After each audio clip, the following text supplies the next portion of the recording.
لا يا جماعه بجد ازاي ده ايس كريم؟ لا يا جماعه ده مش برجر، ده ايس كريم، وانا جايه اجربه معاكم دلوقتي حالا. يعني انا شفته في السوبر ماركت وما كانش ينفع وما جيبوش، اكني طالبه برجر بجد، انا مش بهزر. مش متخيله ازاي ده ممكن يبقى ايس كريم. حاسه انا دلوقتي هاكل حاجه حادقه.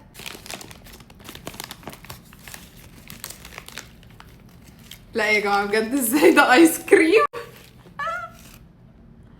استحاله، والله استحاله ده يبقى ايس كريم. زي العيش. والجبنه دي معموله من ايه؟ يعني في جبنه انتوا شايفينها؟ هيكون فندام مثلا. بسم الله.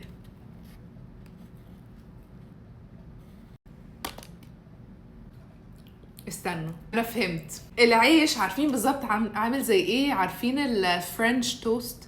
يعني اللي هو بيكون مسكر باللبن. الجبنه ما اعرفش ايه بصراحه، ملهاش اي طعم، هي زي الفندام او الجيلي او كده. جوه ايس كريم فانيليا عادي جدا وفي كرانش من بره. بس استحاله انا لو قلت لكم ان ده برجر هتصدقوني. هل هجيبه تاني؟ صراحه لا، هي كانت تجربه لذيذه جدا. قولوا لي في الكومنتس، هل ممكن تجربوا حاجه زي كده ولا هتشوفوها في السوبر ماركت وتعدوا وما تجيبوهاش؟ قولوا لي رايكم.